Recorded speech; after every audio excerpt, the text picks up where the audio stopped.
Te damos la bienvenida a tu programa Palabras de Vida Eterna. En estos momentos compartiremos el libro de Éxodo, Shemot.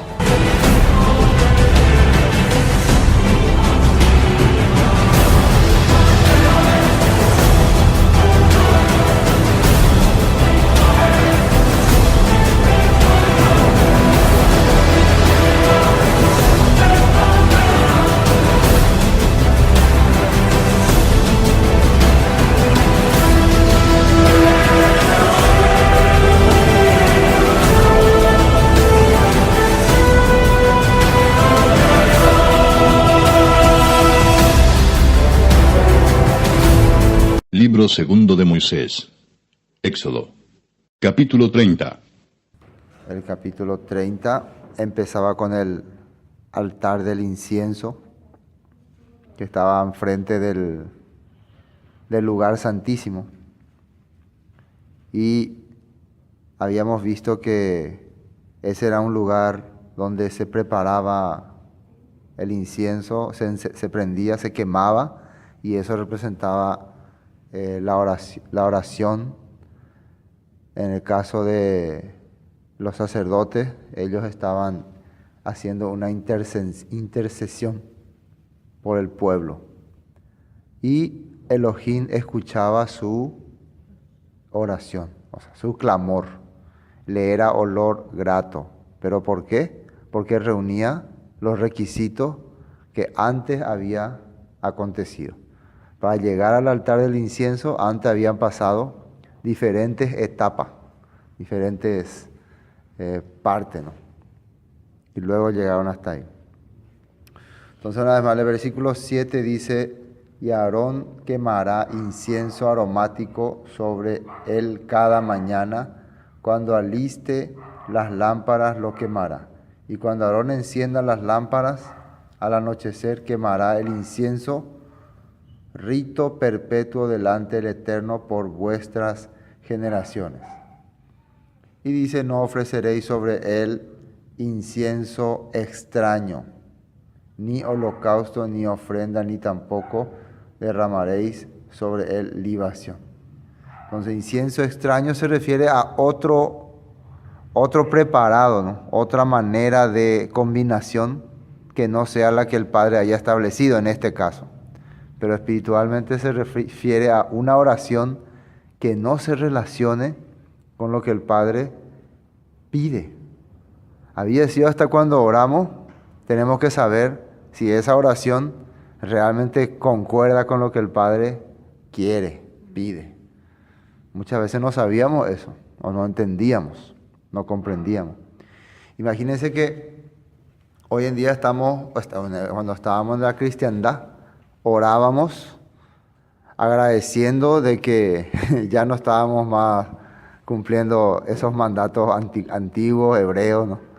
Agradeciendo de que, gracias Señor, que yo salí de las fiestas, todas esas cosas agradeciendo. Y hacíamos oraciones que se relacionaban con: Señor, permíteme estar en tu rapto, o Señor, permíteme que tu Espíritu o tu Santísima Trinidad llene mi vida, cosas así, ¿no? Sin darnos cuenta, hacíamos clamores extraños. Y ahí se cumple la palabra que el ciego le dijo a los fariseos: Dios no oye a los pecadores, Elohim no oye a los pecadores. Y es interesante porque Él les dice: ¿quién te sanó? Y ya les dije, le dicen, ¿no? ¿O quieren ustedes hacerse también sus discípulos? Le dicen. Y Él le dice... Ellos le dicen: no, nosotros tenemos un maestro que es Moisés. De este hombre no sabemos nada. Y el ciego le dice: eso es lo extraño, que ustedes dicen que son discípulos de Moisés, y de esta persona que tiene todas las características de las cuales habló Moisés, ustedes no saben nada. Parece raro eso. Y ahí le remata con: y sabemos que Elohim no oye a los pecadores. Si esta persona fuera transgresor de los mandatos, jamás haría estos milagros que está haciendo. Elohim escucha su clamor, su pedido. Pero a ustedes No escucha. ¿A quién escucha? Al que es temeroso y hace su voluntad, a ese oye.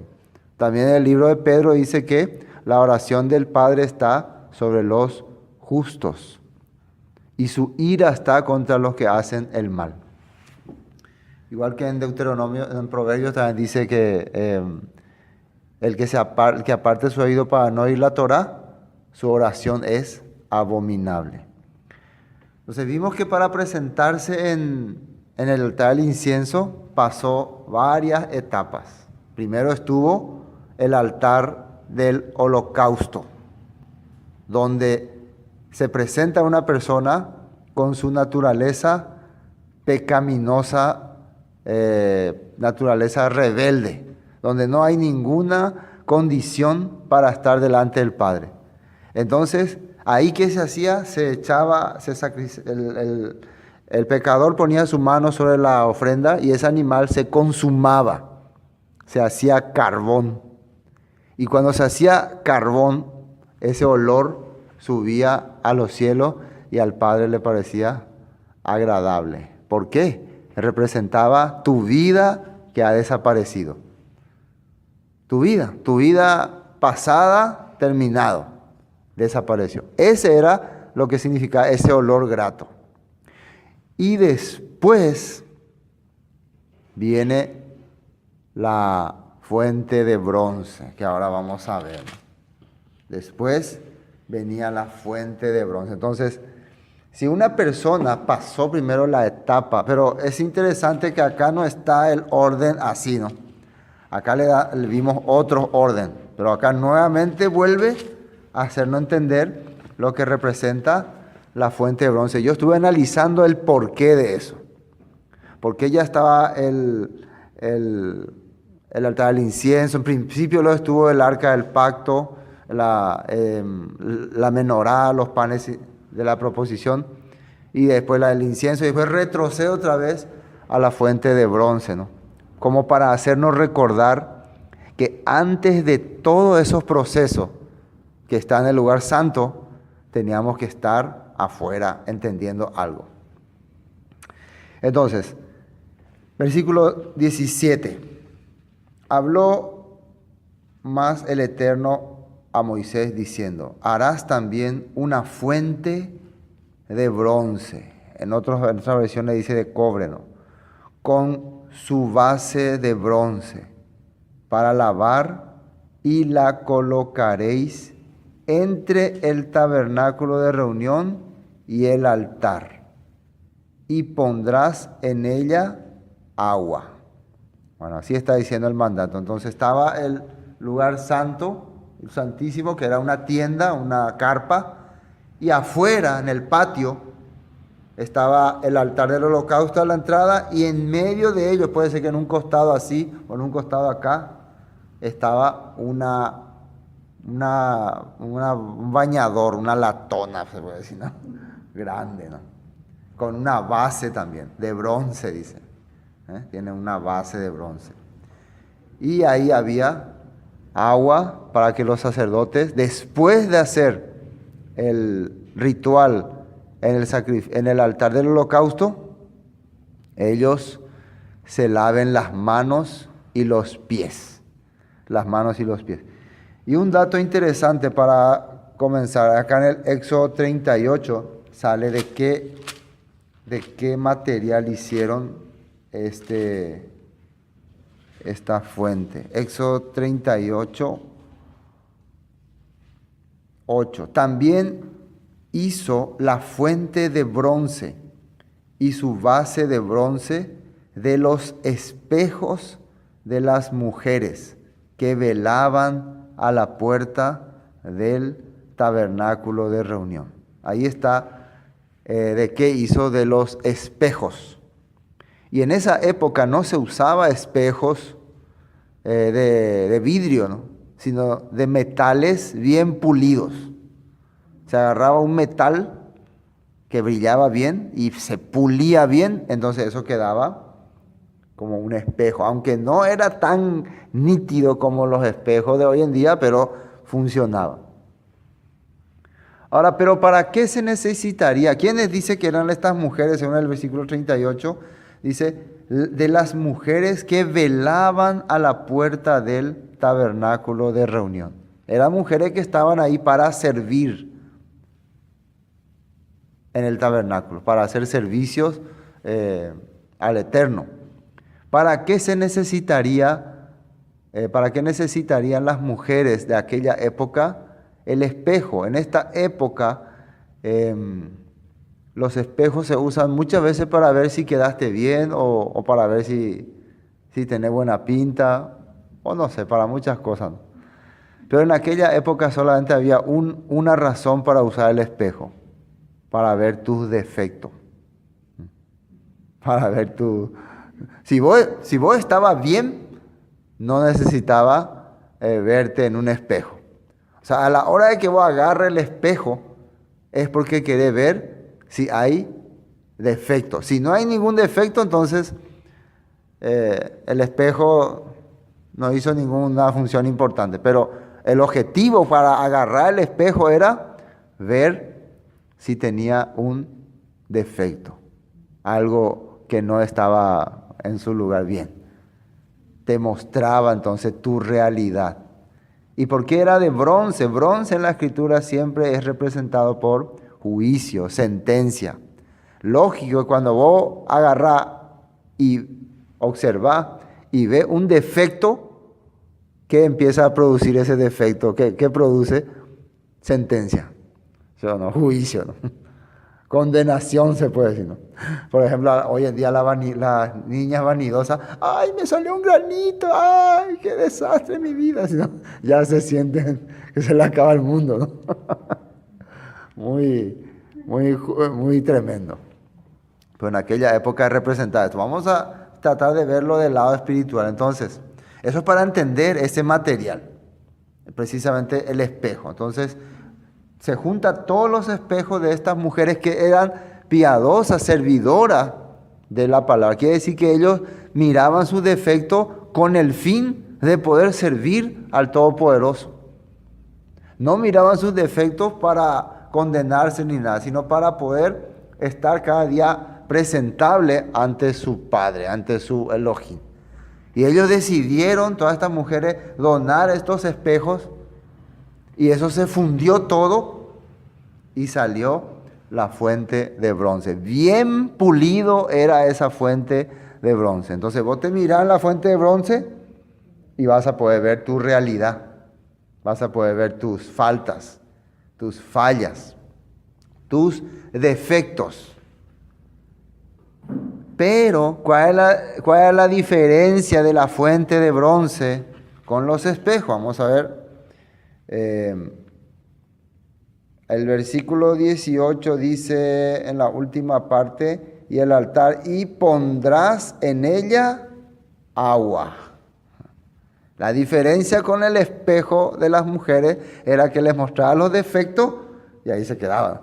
Pero ahora esta fuente de bronce tiene agua. Y el agua, ¿qué representa siempre en la escritura? La palabra, purificación, limpieza. Si encontrás defecto, entonces el objetivo es purificar, limpiar. No, claro que el defecto te enjuicia, pero ese juicio viene con una solución, viene con un remedio, que es la palabra. Pero si no, el problema es que la gente primero no se quiere reflejar. ¿Por qué no se quiere reflejar? Porque va a encontrar defecto en su vida, ¿verdad? Entonces prefiere ser anónimamente o por sí mismo, estoy bien. Entonces nosotros como personas podemos ser espejo, ¿no?, de otro, pero muy difícilmente podemos ser nuestros propios espejos, ¿no?, ¿verdad? Yo, por ejemplo, no puedo observar a mí mismo, o puedo, pero yo puedo observarle a Juan, a la hermana Blalia, puedo observarle a Josué, puedo ver si tiene algunos defectos.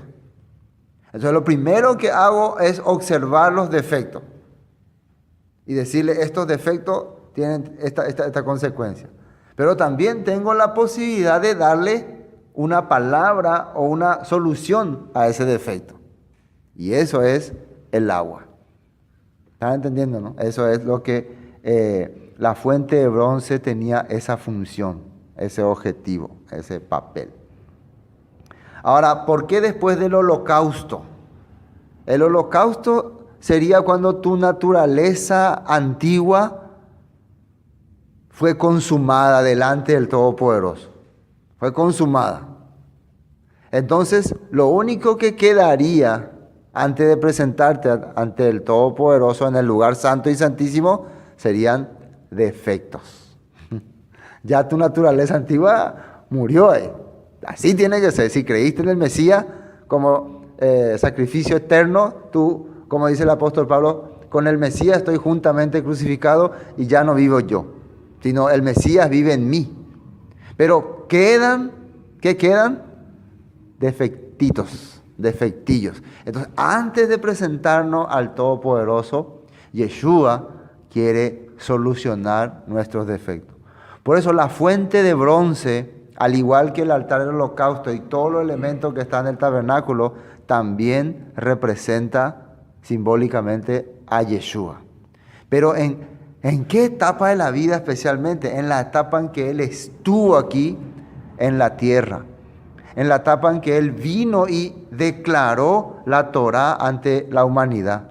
Y dijo lo que está escrito, dijo lo que está mal, le dijo a los fariseos, ustedes hacen estas cosas, le dijo a sus discípulos, esto no está bien. Empezó a mirar los defectos para corregirlo, para limpiarlo. Él empezó a hablar, a caminar, a expresar lo que la Torá decía. Entonces, cuando la gente estaba delante de Él, escuchaba la realidad, la verdad. Oísteis que fue dicho, pero yo os digo. Antiguamente decían así, hacían así, pero ahora yo les enseño así. Ahora yo les muestro cómo es la realidad. Eso era la fuente de bronce. Antes de poder pasar al lugar santo, era importante tener en cuenta eso. Primera de Corintios, vamos a ver. Primera de Corintios, lo que el apóstol Pablo mencionó. 13:9. Está hablando del amor todo este capítulo, ¿no? Del servicio, del tener dedicación al prójimo. Ese es el tema acá. Y dice acá en el 9, porque en parte conocemos y en parte profetizamos. Mas cuando venga lo perfecto, entonces lo que es en parte se acabará. Lo perfecto quiere decir el reino del Mesías. En parte conocemos, quiere decir todas estas profecías que ahora estamos recibiendo no son 100%, no podemos conocer, llegar a entender 100% porque hay muchas cosas que no podemos captar. Pero el Todopoderoso ya nos está revelando algo, nos está mostrando algo. Después dice, cuando yo era niño, hablaba como niño, pensaba como niño, juzgaba como niño. Mas cuando yo fui hombre, dejé lo que era de niño, empecé a ver diferente, ¿no?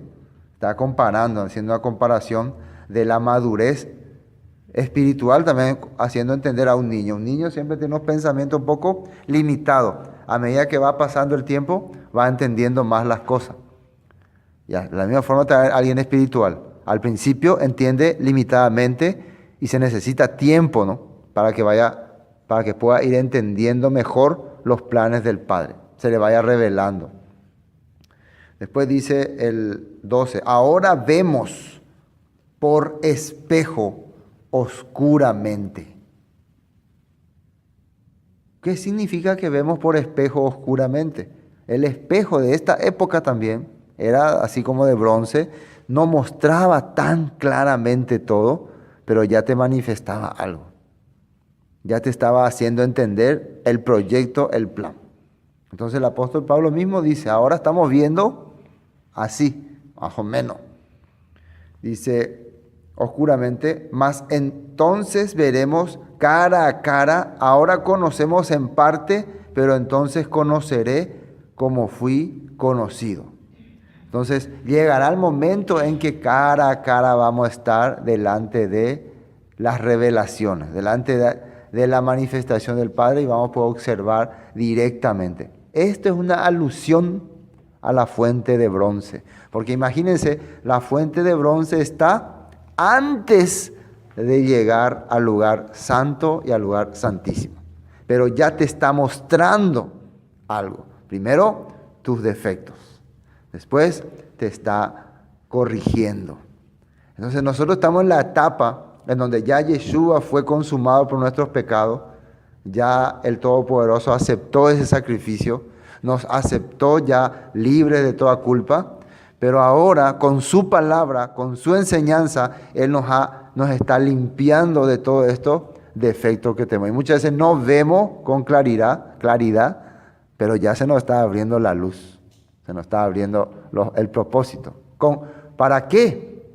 ¿Con qué objetivo? Para presentarnos en el lugar santo. ¿Y qué hay en el lugar santo? La menorá, que representa los siete candeleros, los siete rúas del Todopoderoso, sabiduría, inteligencia, temor al Eterno, etc. Y también eso se produce, esos 7 rúas se producen en nuestra vida con la Torah, con la revelación de la Torah en nuestra vida. Seguidamente tenemos los panes sin levadura, 12 panes representando al pueblo de Israel. El pan es la palabra que cayó del cielo. Las 12 panes representa a Israel. Después de que la Torah se ilumina, te revela su espíritu, su poder, vos entendés una cosa, que sos celestial y que pertenece al pueblo de Israel, que no sos un gentil, que no sos un pagano. Fíjense, recién en esa etapa vos entendés ese punto. Recién ahí llegaste a captar. Cuando la Torah se te reveló, te hizo entender que sos parte del pueblo de Israel. Como dice el apóstol Pablo, a través del Mesías, somos linaje de Abraham. A través del Mesías somos linaje de Abraham. ¿Y quién es Abraham? Que recibió la promesa de restauración. Promesa de un pueblo, promesa de un reino, todas esas promesas a través del Mesías. Y todo esto se está cumpliendo ahí. Y ahí, una vez que llegamos a toda esa etapa, ¿qué creen? Ahí podemos pasar al altar del incienso. Y ahí podemos tener la oración que al Padre le agrada. ¿Se acuerdan la oración que hicieron en Apocalipsis los santos? Vamos a mirar para recordar. Todo esto tiene conexión, por eso estoy uniendo otra vez. No quiero... Aunque ya hablamos del candelero, del menorá, de los panes, pero tiene conexión, por eso uno. En Apocalipsis 5 habla algo, Apocalipsis 5, de una oración. 5:8. Dice 5:8. Y cuando hubo tomado el libro, los 4 seres vivientes y los 24 ancianos se postraron delante del Cordero. Todos tenían arpas y copas de oro llenas de incienso. Y ahí dice que es ese incienso, que son las oraciones de los santos. Vamos a ver cómo eran las oraciones de los santos.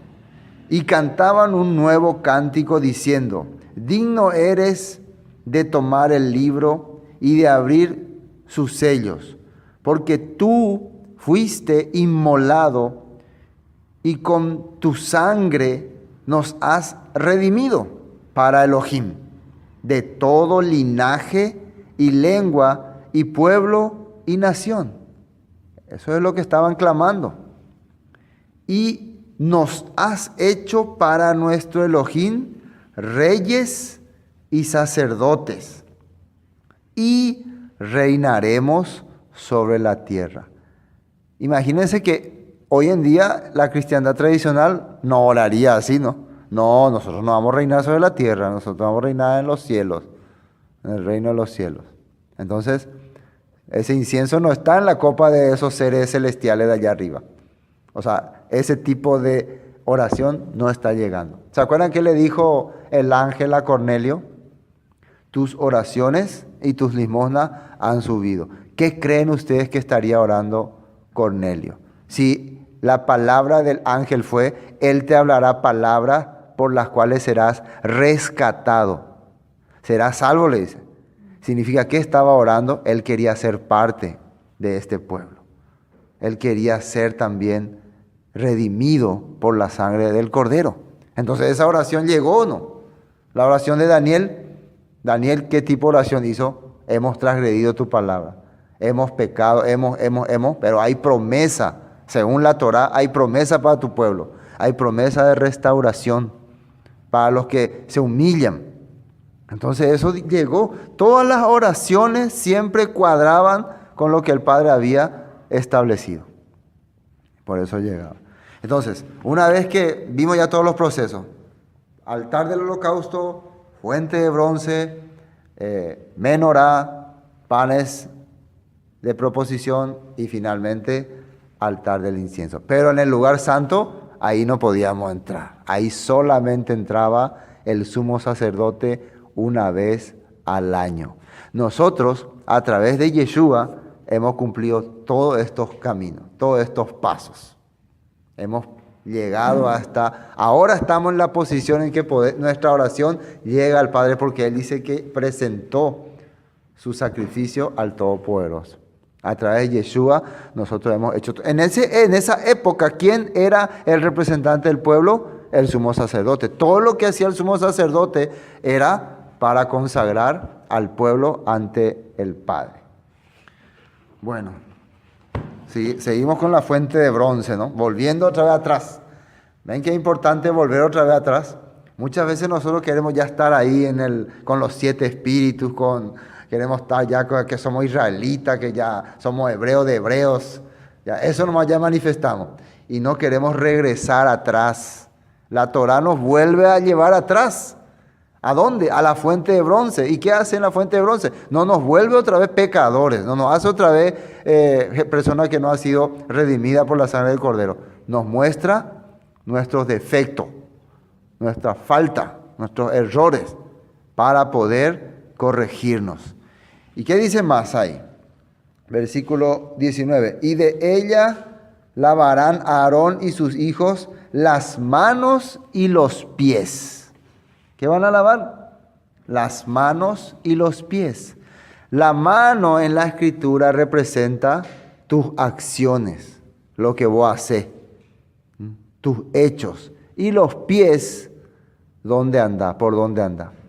Salmos capítulo 1 dice que bienaventurado el varón que no anduvo en camino de pecadores, ni en silla de encarnecedor de burladores se ha sentado, sino que en la Torá, en la palabra de Elohim, medita de día y de noche.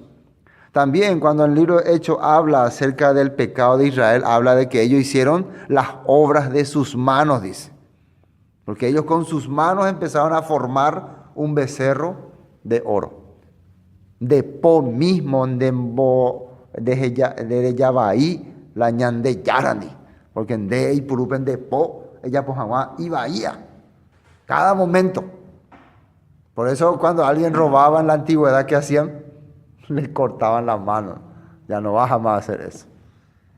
Y también muchas veces tus pies te llevan a lugares que no son recomendables. Tal vez tu mano no iba a hacer ninguna cosa mala si tus pies no le llevaban a ese lugar donde no tenía que ir. Pero tus pies siempre están andando por lugares que no deben ser. Entonces, como es normal eso para una persona, es normal que sus defectos aparezcan de los pasos que lleva y de las acciones que hace. La fuente de bronce está para cada día purificar esa parte de tu cuerpo, tus manos y tus pies. ¿Qué significa? Hacerte entender que siempre estamos fallando ante el Padre, teniendo defectos.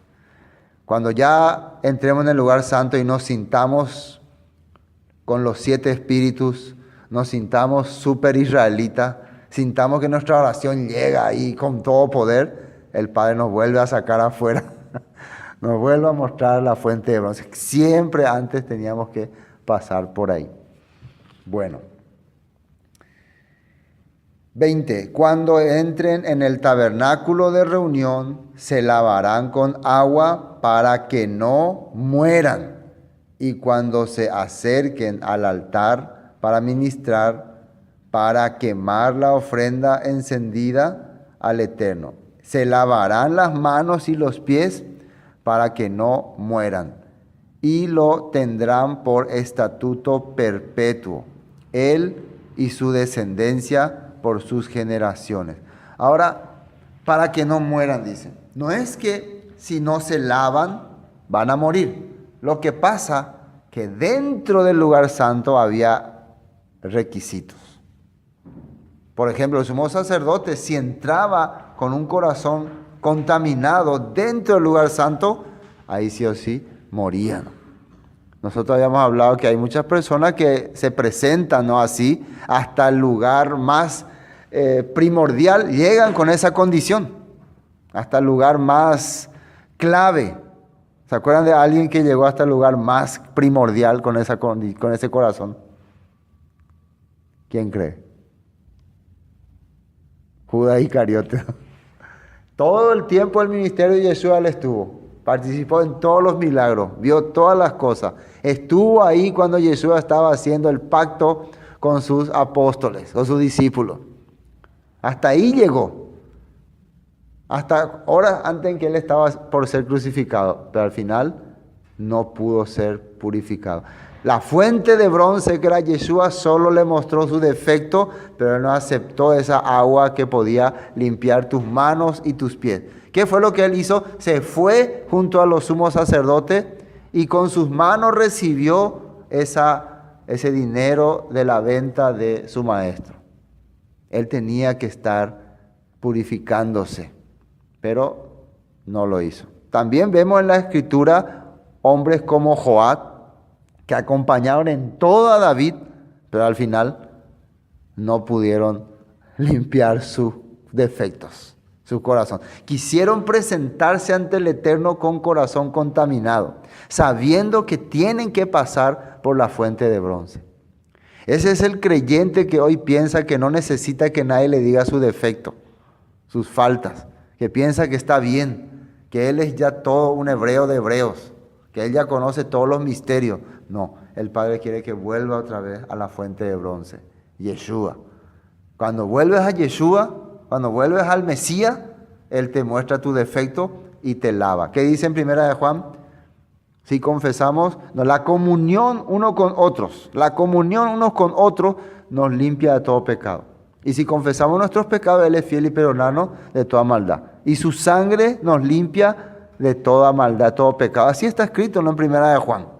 Estaba hablando de la purificación de los creyentes, los que han sido ya consumados, de los que el Eterno ya aceptó su vida como consumados, pero necesitan ellos purificarse. Recuerden que los sacerdotes hicieron una purificación a través de Moisés. Esa era una vez, cuando decidieron consagrar su vida al Todopoderoso. Nosotros hicimos eso también cuando hicimos la Tevilá, el bautismo. Decidimos consagrar nuestra vida al Todopoderoso. No era simplemente tirarse en el agua, era consagrarse. Pero hay otro estilo de consagrarse que es constantemente. Vamos a ver Juan 15. Juan 15, lo que Yeshua estaba hablando. Capítulo 15, versículo 1. Dice, yo soy la vid verdadera y mi Padre es el labrador.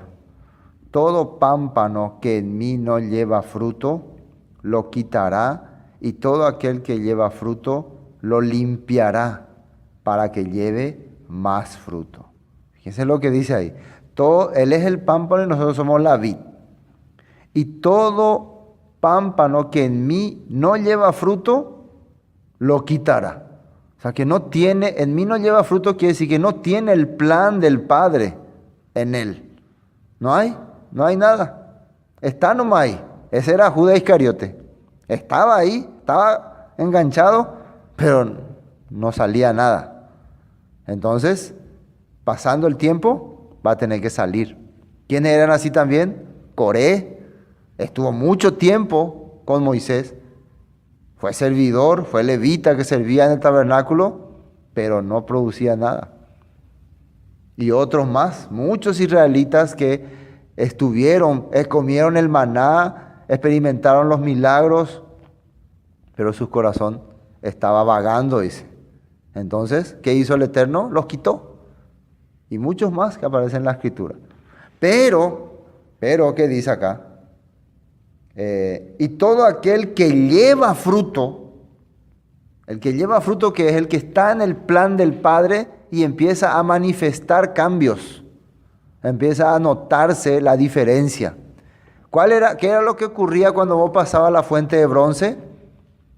El Rúa de Elohim empezaba a manifestarse en tu vida. El candelero tiene 7 brazos, representa los 7 espíritus de Elohim, manifestado a través de la Torah.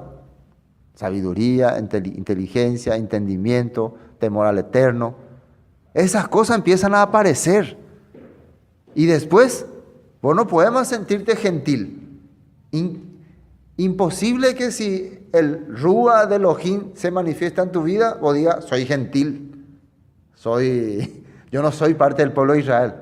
Si ese espíritu llega a tu corazón, vas a querer sí o sí ser parte del pueblo de Israel. Y ahí pasa a la mesa de los panes, que se comían los sábados, los Shabbat, que representa el reino del Mesías.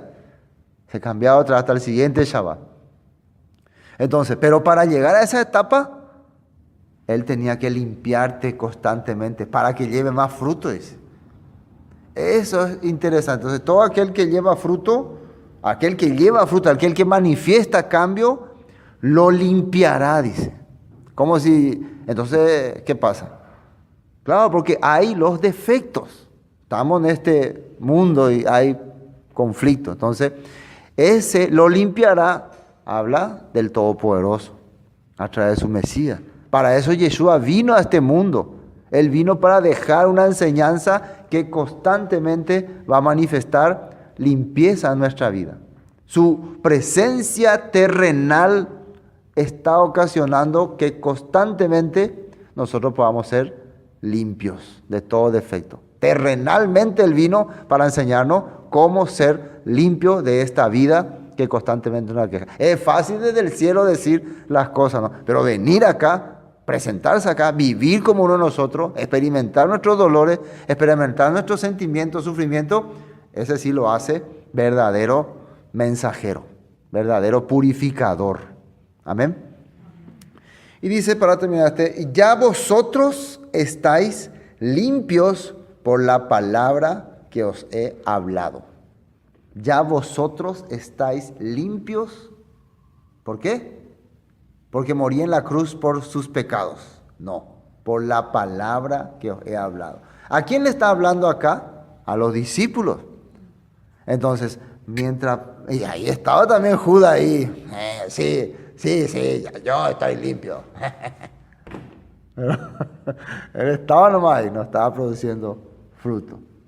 Eso es la realidad. Entonces podemos concluir que la fuente de bronce de nuestros defectos fue hecho del espejo de las mujeres piadosas, mujeres que querían, la piedad de estas mujeres era que ellos no querían presentarse con defecto ante el Padre, por eso tenían el espejo.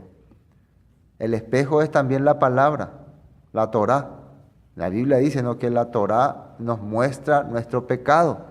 ¿Para qué? Para que la palabra del Mesías me limpie. ¿Sí o no? Por eso ya vosotros estáis limpios por la palabra que os he hablado. Entonces así podemos entender esta parte. Nos falta continuar este capítulo 30 con el aceite de la unción y el incienso, ¿no? Ya a una persona entonces ya totalmente consagrada, preparada para, con todos estos puntos, se le puede entonces ungir. Se le puede hacer un ungido. O como se dice tradicionalmente, cuando se habla de cristiano, si uno entendiera lo que quiere decir, si el cristiano entendiera lo que quiere decir cristiano, no entendiera que cristiano no es lo que ellos piensan que es cristiano, sino cristiano es un ungido, uno hecho conforme a la voluntad del Todopoderoso. O sea, uno prepara, uno elegido para ser parte de los planes del Padre. Eso es un ungido. De ahí se sacó esa palabra cristiano, porque Cristo es ungido. O sea, no sé si en griego o en latín es ungido, entonces serían cristianos ungidos. No se puede decir cristianos ungidos, ¿no? O sea, la palabra cristiano significa ungidos, consagrados. ¿Para qué? Ese es lo que tenemos que averiguar. ¿Con qué objetivo? Dice en la Biblia que a los primeros discípulos se los llamó cristianos, dice. O sea, lo que se les llamó fue ungidos, personas que fueron consagrados para un fin. Y ese fin era lo que el Padre estableció. Eso es lo que nosotros estamos aprendiendo. Amén. Y hasta aquí vamos a compartir.